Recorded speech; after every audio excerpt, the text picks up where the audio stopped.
Jadi dimulai saja atau gimana, teman-teman?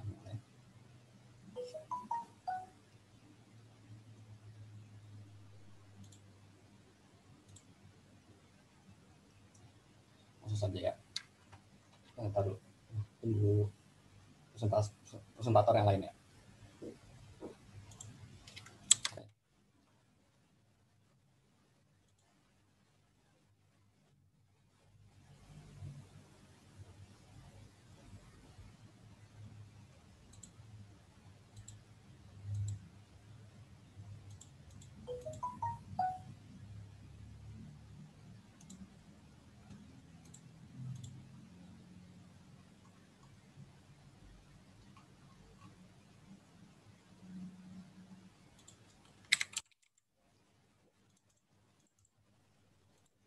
Ya, pada sudah terlihat untuk presentasinya? Sudah. Baik. Jadi kelompok 5 ini akan mempresentasikan tentang laju perubahan. Jadi untuk support yang dipresentasikan di kelompok 5 ini ada dua, yaitu laju perubahan dan gradien,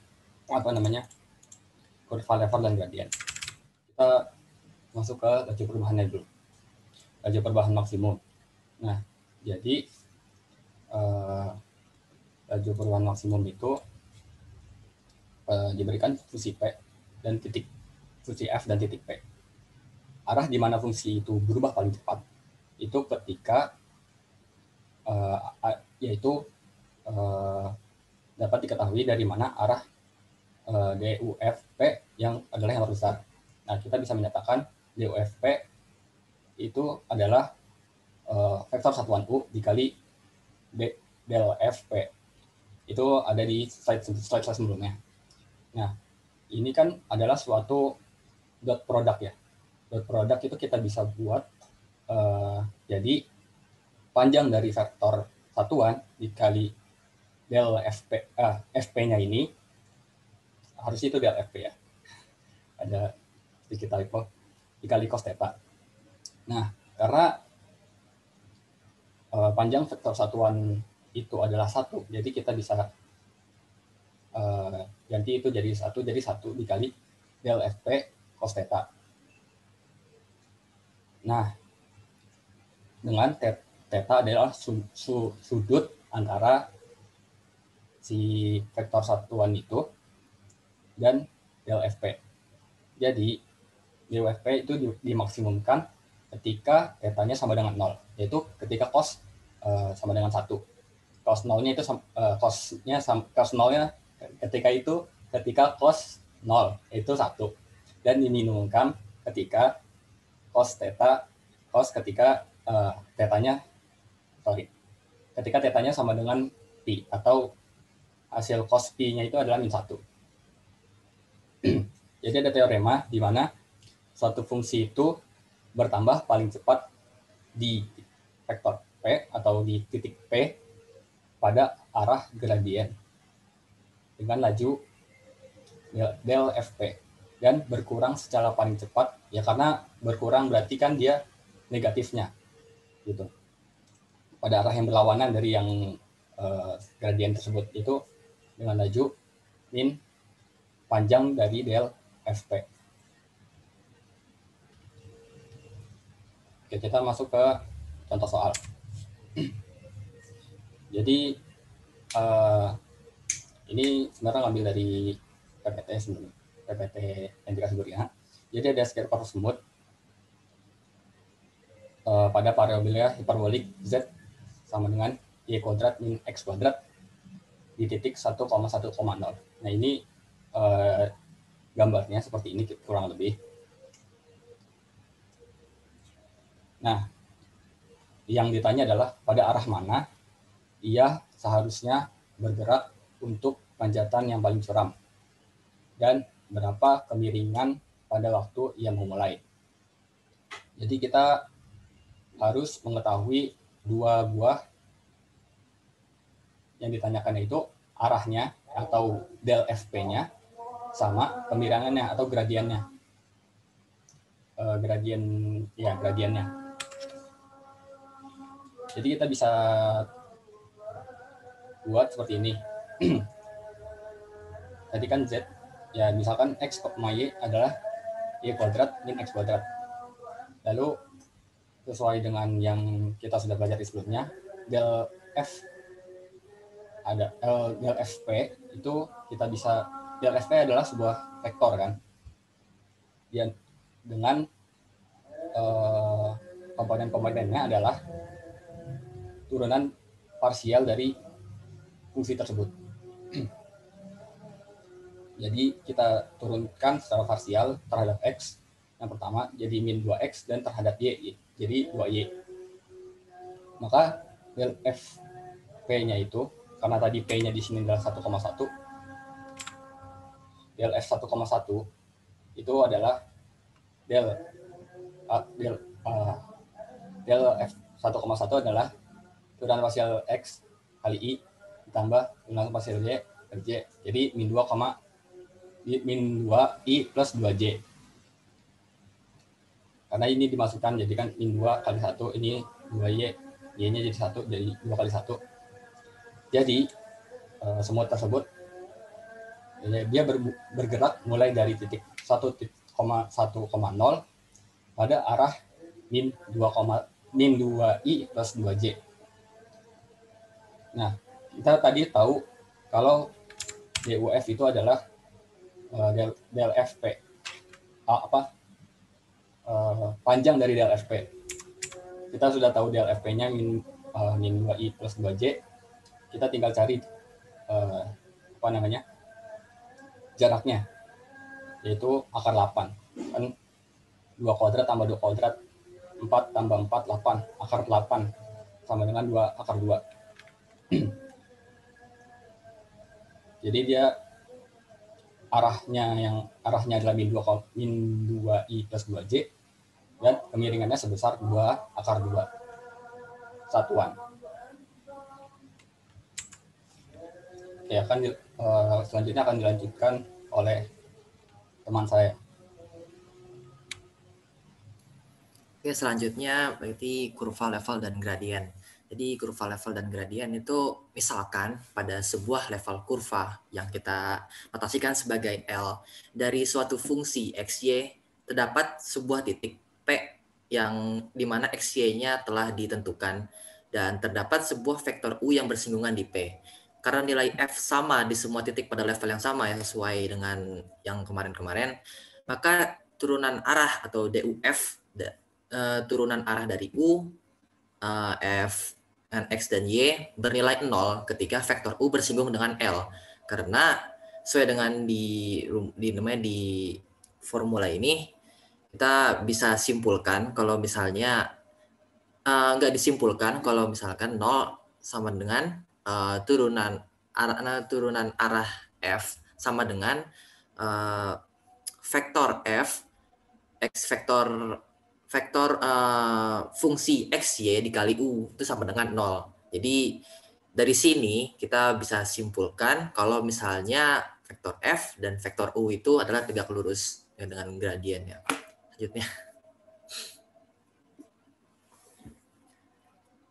Nah, dari gambar ini kita bisa lihat kalau misalnya garis biru ini adalah vektor, adalah kurva level dari suatu fungsi, di mana titik tersebut adalah titik P yang memiliki posisi X sama Y sudah ditentukan.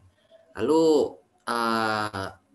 terdapat juga vektor U yang tadi di slide sebelumnya, vektor U yang telah disebut. Lalu dari sini karena rumus 0 sama dengan vektor F XY dikali dengan vektor U sama dengan 0, maka vektor F ini berarah tegak lurus dari vektor U. Sesuai dengan di kiri, sesuai dengan tulisan di sampingnya, gradien F pada titik P tegak lurus dengan kurva level dari F yang melalui P. Kalau gitu, mending selanjutnya langsung ke soal aja. Contoh soalnya, untuk parabola Z sama dengan X pangkat 2 dibagi 4 ditambah Y pangkat 2, carilah persamaan kurva ketinggiannya atau kurva levelnya yang melalui titik P2,1 dan sketsakan. Carilah vektor gradien dari paraboloida di P dan gambarkan gradien tersebut dengan titik awalnya di P. Selanjutnya deh.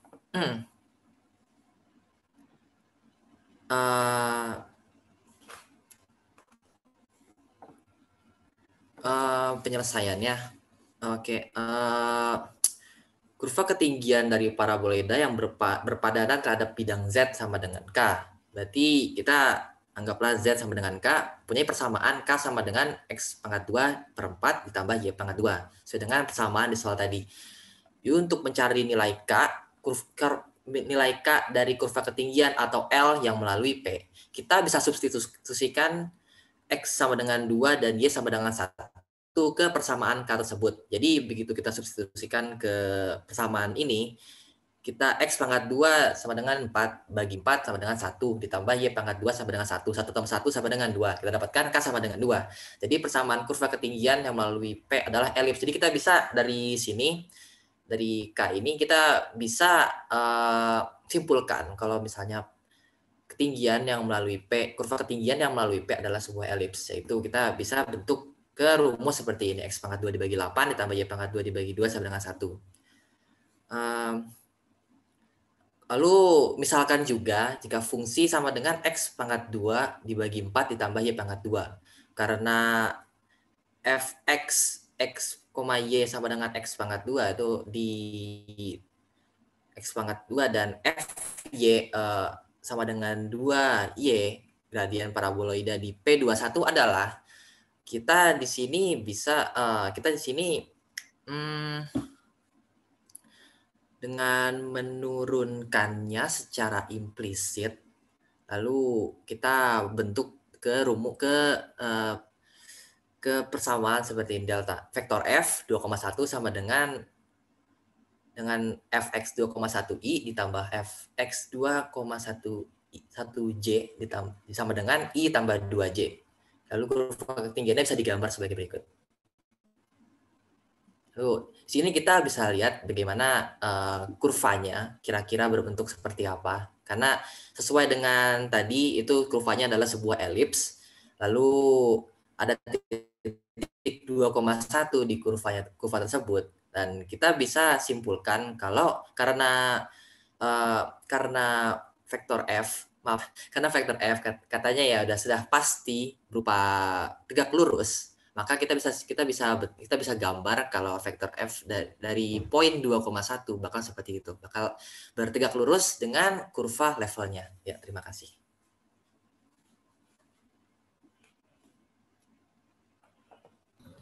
Mungkin saya akan menambahkan sedikit. Tadi sepertinya Mas Arik ada salah sebut ya. Maksudnya ini turunan parsial ya, bukan implisit. Terima kasih. Oh iya, turunan parsial, maaf.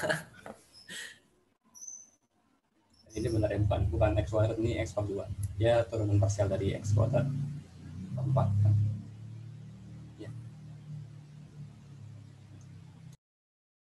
Mungkin cukup sekian, ada pertanyaan dari kelompok lain.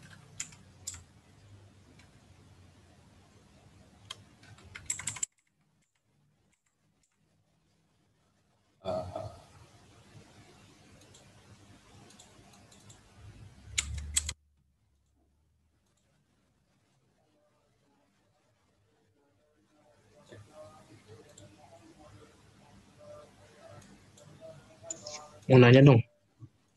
Ya, silakan. Ya, boleh ya. Oke. Jadi ya di slide yang tadi tuh yang kata ada level curve. Itu.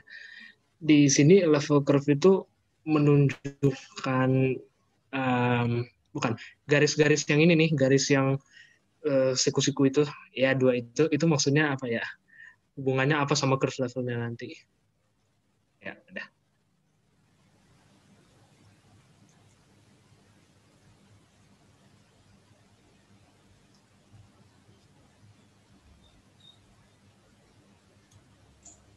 Yang lain boleh bertanya lagi. Masih ada waktu sampai 15.25. Jadi kita tampung dulu pertanyaannya. Mungkin ada yang lain ingin bertanya.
Ya, mungkin kelompok 5 boleh menjawab pertanyaan yang ada di chat dari Prajna.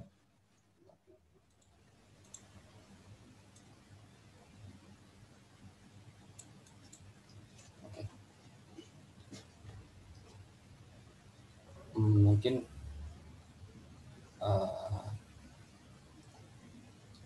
saya mau menjawab pertanyaan yang Prasna dulu. Jadi bedanya turunan dan turunan berarah itu, kalau misalkan turunan itu dia kan cuman kalau turunan doang itu kan berarti dia turunan antara si misalkan ada bidangnya, terus kita turunin kan.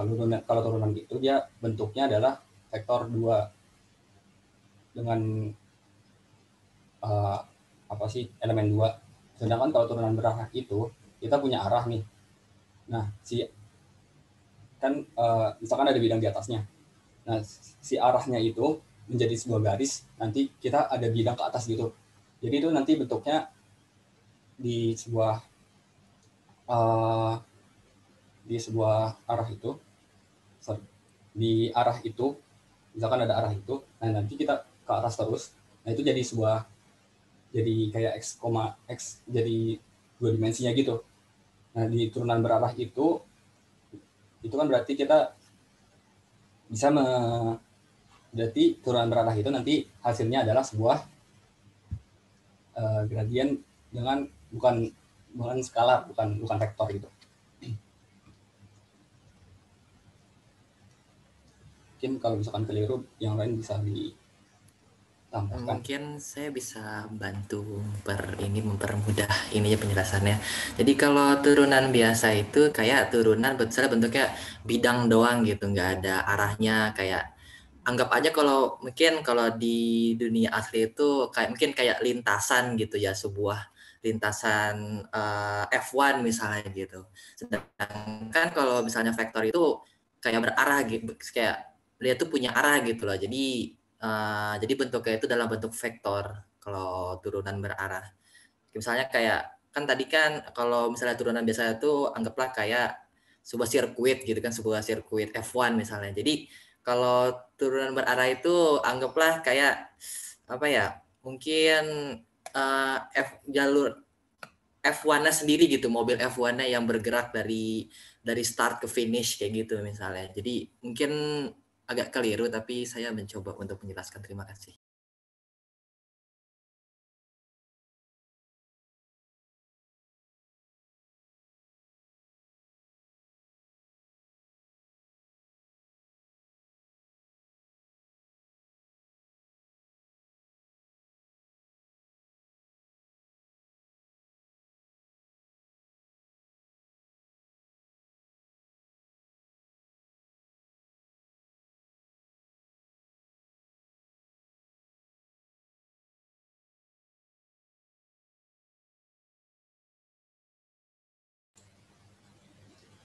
Mencoba menjawab pertanyaannya Hadi.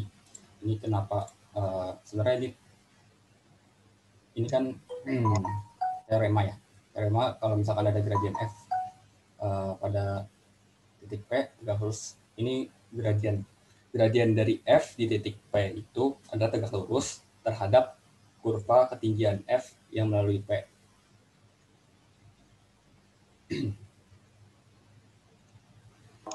Oh, syarat-syarat tambahannya nggak ada lagi gitu ya? Cuma berlaku umum gitu.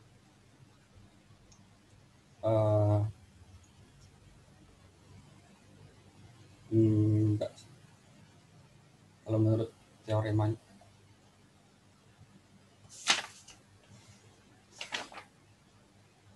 Maaf, kalau menurut teoremanya sih itu kalau misalkan saja ya, misalkan ada case seperti itu, jadi bakal seperti apa gitu. Jadi kalau misalnya ada suatu vektor yang menyinggung suatu titik di sebuah kurva level, maka arah turunan berarahnya itu bakal bertegak lurus dengan gradien U-nya itu. Ya, mungkin seperti itu, Mas. Oh, oke, paham.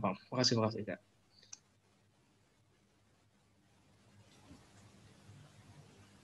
Masih Ada lagi yang ingin bertanya? Ya, masih Waktunya ada 2 menit 2 lagi. menit lagi.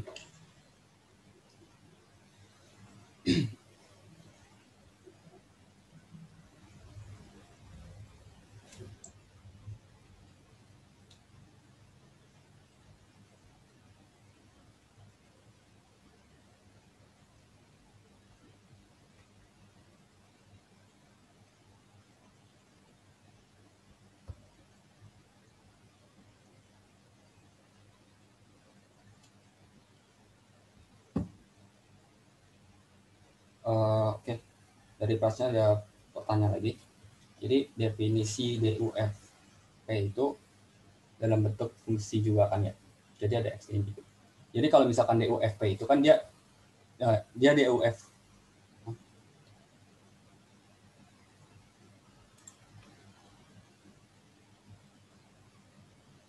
Jadi kalau misalkan kita mau nyari laju perubahan gitu, nyari turunan berarah gitu. Turunan berarah kan itu D terhadap U vektor satuan FP. Nah, itu hasilnya itu adalah kalau misalkan kita masukin X, Y-nya, ya, jadi ada X, Y, benar. Jadi kalau misalkan ada X, Y-nya nanti kita jadi sebuah skalar gitu. Kalau misalkan kita nanti masukin X, Y-nya. Kalau misalkan yang ada IJ-nya itu masih turunan biasa. Karena kalau turunan biasa kan kita bisa dia mau turunannya ke arah mana gitu kan. Masih ada IJ-nya. Seperti itu. Oke. Ya, karena waktunya sudah habis, mungkin untuk kelompok 5 boleh ditutup. Oke. Sekian dari presentasi kami tentang laju perubahan. Mungkin kalau misalkan ada kurang mohon maaf. Kurang lebihnya mohon maaf. Wassalamualaikum warahmatullahi wabarakatuh. Waalaikumsalam. Terima kasih kelompok 5. Selanjutnya dipersilakan untuk kelompok 6 mempersiapkan presentasinya.